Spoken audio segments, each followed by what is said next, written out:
Hey, we at Showdown 2020 in Farmers Branch, Texas. Yep. You know, this is Los Underground Kings, first episode of our podcast. Right on. Yeah. So Awesome. We got Wes Salazar with us from M.c.B.A. What's up? Yeah. M.c.B.A. has been repping hard lately. Yeah, when they pull up, it's like Got Waco coming in. Yeah. We just doing our thing, man. I like it, man. It's yeah, cool. me too, man. I used to see that logo right there on Lay It Low back in the day. Yep. Yeah. So I finally get to see y'all in real life. Yes, sir. Yeah, that was the thing. Everybody used that logo as their emoji. What do you call it? Pretty much. That's how we identify avatar. each other. Yeah, it's an avatar. Is Frank Fernandez part of that?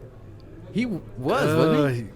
Who was Big He ended Dog? up doing his own thing. Yeah, Yeah, Big he's Dog. kind of doing his own thing now. He even So had he's his not. own So who was Big club and Dog everything on for a there minute. back then? That was Frank. That was him. That's what I'm saying. I didn't. Yeah. I was watching this years ago, so Okay. I didn't know if that was Yeah, the that's him. same person. Okay. Yeah, Frank. Yeah, that's been like what, 15 years or something like that. Yeah. 10, 15 years. It's now? been a while. Yeah. Yeah. Yeah. Yeah. Yeah. Getting old. Forums are dead now. Yeah. Yeah, pretty much. I mean, Instagram's the where it's at now. So now we've got 3 significant clubs, in the DFW area. lately. Yeah, we've got it's LUGK, of course, down the scale, M.c.B.A. and M.c.B.A. hitting hard now. Yeah. So So where this are is you cool. at? I'm out of St. Louis, man. That's Really? that's where I stay at. Oh, okay. I'm from Kansas City, so Yeah, not okay. too far. Yeah. Just down the road. Yeah, we just celebrated a good championship. You know, Oh, yeah. to Kansas City and Kansas City, Missouri. You know, they Exactly. Yeah. twin cities, sister cities. Basically, yeah. No, it's my second time down to this show. It's, Oh, yeah? Yeah, it's a good time, man. I was enjoying it. Yeah, that's when the trophies stopped getting scattered out so much, when them little emblems right there start popping up. Yeah, shake things up a little bit, make it interesting. Shook it up. Yeah. Yeah. You know, there's a lot of detailing going on. So, both of y'all do a lot of detail work. So y'all want to explain some of the processes of getting a car from like a nice looking box stock car to like a show winning detailed down car. How much time you got? Hey. The short answer to that would be research. Just A looking lot, at yeah. your 1-1 photos for reference, because even down to like detailing like the carbs and all that stuff. They sell those little kits, but none of them really make sense by looking at it. Yeah, I've seen And that. unless and I've had cars with carburetors, and I still don't really get it. I have to look Right. at 1-1 pics, and then you still got to figure out which radiator, which carb style is the one you're using. Right. And then just gotta make it match. Yeah, my thing is knowing when you put the detail into it, but knowing when to stop. Right. Because a lot of people can overdo it sometimes, and you don't. To me, it's like you don't have to put every single wire in there, because a lot of times it'll get lost in translation. Right. And you just want to show the part and play the part, so to speak, without overdoing it, creating a mess that people just lose interest in what they're looking Exactly. at. That's what I was saying too. Tell At me some that point, earlier. it gets too messy. Too messy, Yeah, right, just too much to exactly. look at. So Okay. you want to keep it simple enough, but keep everybody's attention and keep you looking at it. Right. Okay, somebody explain to me the process of applying the single letter Impala Oh my gosh. on the front of a 61 Yeah, there's Impala. different ways to do it, but How's it done? I'm Somebody- don't even worry about it anymore. It's gonna be lost because I do those metal stickers. Yes.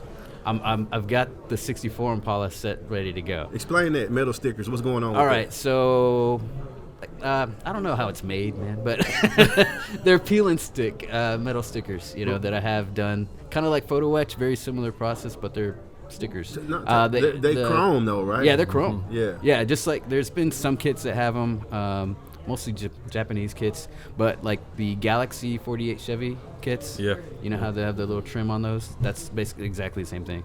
But yeah, I've had them out with various parts, like the Cadillac set and everything, and I've been doing it for a little bit now.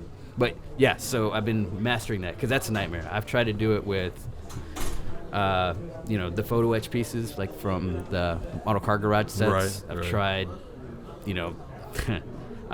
probably the best way, I would say, if you had to do one now, Yeah, the would singular probably. ones.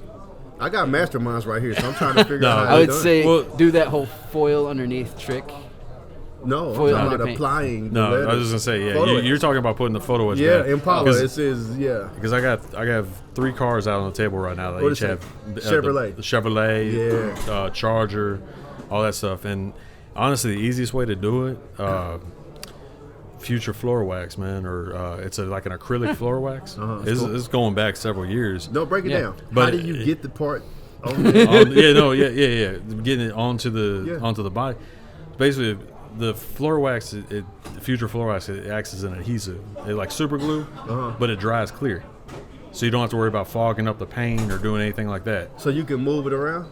It gives you about a minute or two of dry time, so you can position it where you want to, put it on, and just press it on there, let go, it dries clear. That's awesome. How I didn't know strong about is that. Okay. So Yeah, I'm learning too. I have that stuff too. I use it for trying to dipping it windows works and all really that. well for adhesive. You're asking how strong it is. I mean, for example, I fly a lot when I travel, when I go to these shows. I know, nightmare. So all my cars are in my cases, and I've never had an emblem come off, and they get bounced around quite a bit from flights and stuff like that.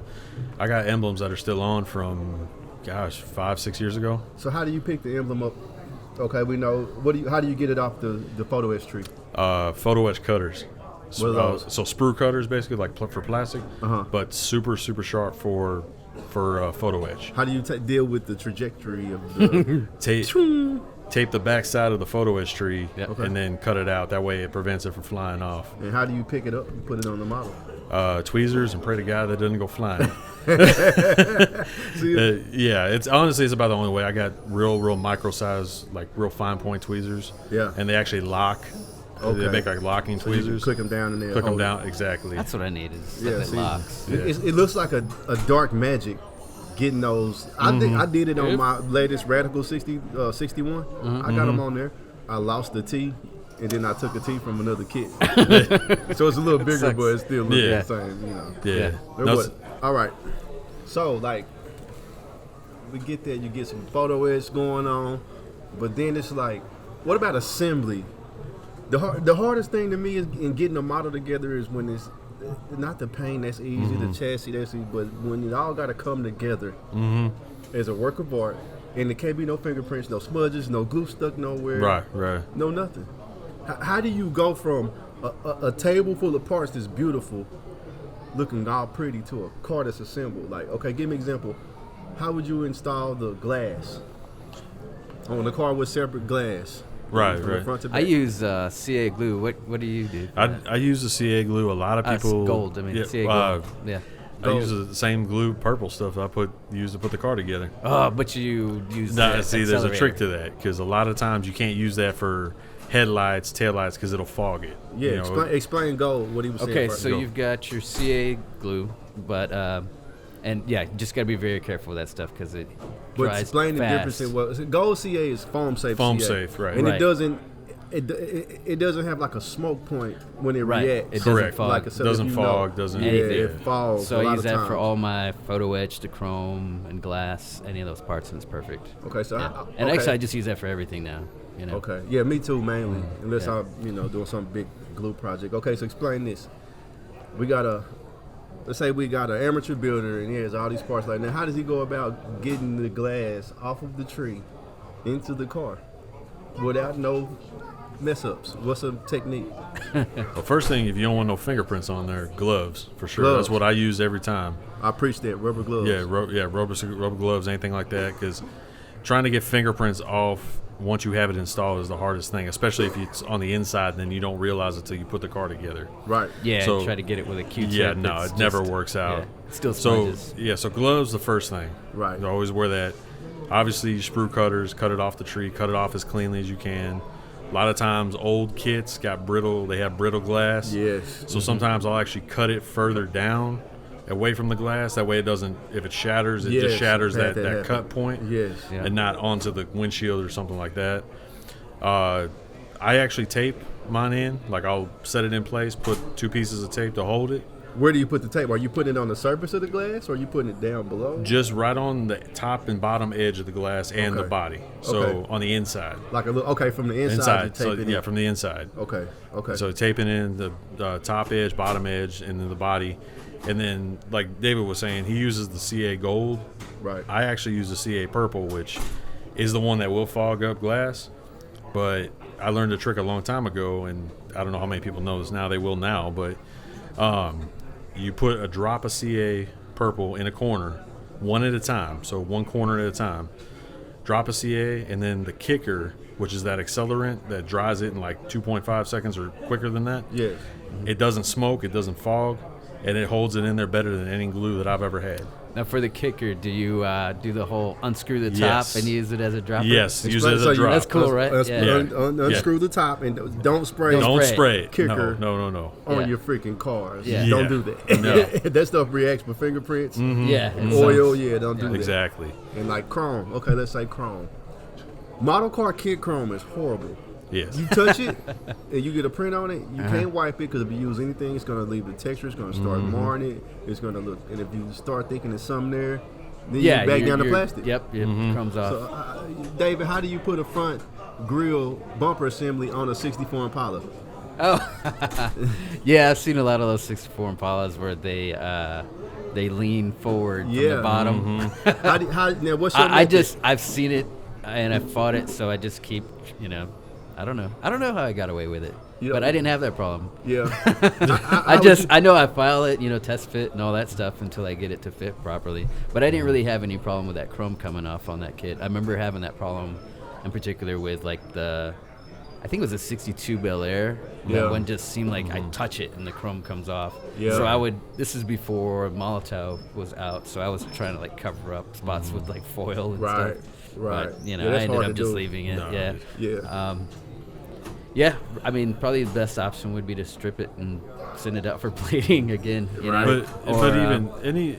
Oh, I'm sorry. Go ahead. No, I was just saying. But now we can touch it up with Molotov. I've been doing that a lot. Right. It makes you want to throw up. I hate the pen. Well, yeah. As long as it's not in an obvious spot, like in the middle. If you can, if you can hide it, you can get away with it. But I was going to say, even sending out to chrome, though, sometimes it can come back a little too thick still. Yeah. So you still have to where you have to sand in inconspicuous areas to get it to fit. I mean, like my brown 64 I have out on the table right now, that front end was a nightmare to fit.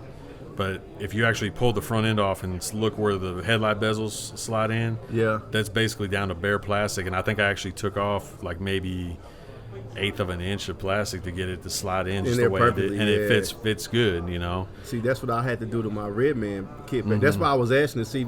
I want to get all the little secret inside tips out so where people can approach building a car in a more like headstrong manner of knowing, like, okay, I'm going to have to take and scrape around the inside edge of this chrome because you can't glue chrome coated parts. Yeah, I was to going to strip model. that. Yeah, it's gonna it'll fly off every time. Yeah. It'll fly off every time. And I just hit it with a file. You want to give it a rougher texture anyway, so it grabs better. Something so like as long as you just don't overdo it and end up scrubbing, the headlight bezel or something important. Right. Just be very careful and just hit that spot where it needs to be glued at, and you're done.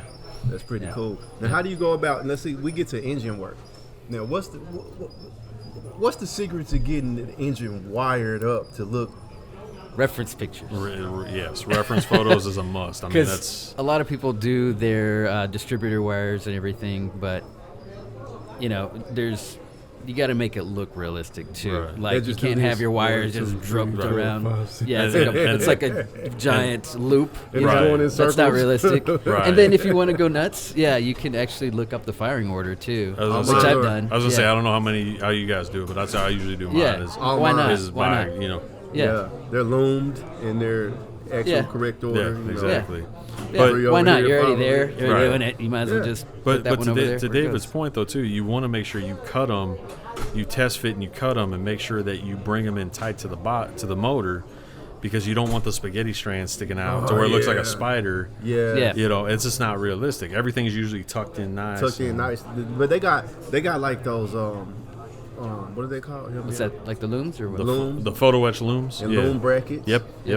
So it's a lot easier now. They got it. But you don't necessarily need that either. No, it's not on every car. Right. It's just a, But a lot you just tuck them together, and like I said, when you have you pre-drill your holes into your motor block, and you test fit each wire until it's too long, cut it down, test fit it again. Still a little too long, cut it down, test fit it until you get it to where it's tight. And you can manipulate the wires to where they're all staying together if you don't have those photo edge looms. Right. And that's usually how it works. That's how I used to do it before I got the looms kits and everything like that. Keep them real tight to the engine. Exactly. You got to have those engine wires because if you don't, judges are going to be like, oh, nowadays, this car doesn't. Yeah, nowadays it's almost a must. Yeah. You know. So at least the basics, you know. I know you do some crazy stuff. I've done some of that, but like, a lot of it, it's like, I get. As long as most of it's there. That goes back to what we were talking about earlier. Is that you want to put as much detail as you can, but you don't want to overdo it because I've seen cars that people that try to put every last wire in the car, and the wire on the real car is super tiny. Yeah. So if you scale it down, you wouldn't even see it on a model. Correct. But they put something there in place, and then it just looks like a tangled mess of spaghetti that you don't want to really look at, because it's not pleasing to the eye, so to speak. Right. See, my problem a lot of times, I build cars that are like full radicals, and if you do a full radical, 9 times out of 10, you're not going to see most of the wires. That hurts you in the modeling aspect. Yeah, because they're judging for that. Yeah, Right. Even like LS engines and all that. Your street rods, your modern street rods. Yeah, they hide everything, so it screws you as a modeler. Yeah, they relocate batteries. And they're like, "Where's your batteries?" It's like it's relocated. It's in the trunk. Yeah. Well, you wouldn't see it. You wouldn't see it. Yeah. Well, look at guys like one-to-one builders like Dave Kindig. Oh yeah. All these guys that build these high-end hot rods. Look at an engine bay. They call it the jewelry box. Yeah, exactly. How many wires do you actually see? You don't. You see the motor and all the chrome and piping. That's how you see. And pulleys, and that's about it. So I try to depict that on a lot of my street rods, but it's hard because, again, like you said, David, when you go the judging, they look for all the wires, they look for everything. One thing I can say is when you do that is just if you build it that way, put down on there, built to look like a modern day hot rod with wires hidden and stuff wires, like that. Yeah, exactly. Yeah. And that might take a little bit of the hit off of it, so to speak. Yeah. So they won't be expecting. Well, this car, because I know you can take let's say you got a fully radical car here that's detailed, but then you have a street car that's fully detailed. This street car can beat this fully radical. Yeah. It can technically by points. It can by that engine category alone, right there, you're gonna have like a 7 versus a 10, exactly. With just a generic 350 but fully detailed, versus your chromed out LS whatever LSX setup with everything on it, but there's still like a lot of wires that aren't going to be there. You're not going to have your carburetor linkage. So even down to that, like it could just be the fact that this one doesn't have its carburetor linkage because it doesn't have a carb. Right. Just put that one just slightly over the edge. Yeah, because he did this. Yeah. Right. Yeah, it's one more thing that car had when you're looking at them that close. Right. So it really could. So maybe don't build one of those, and not for shows, not to win a contest. Yeah. Well, and one of the loopholes I kind of found was when you actually build so people build modern LS motors, but they make them look like old school 350s. Yeah. So they still put the distributors on, but they just have that block that they go into instead of going down the side of the motor. Cover up the caps. Put old school valve covers on it, that kind of stuff.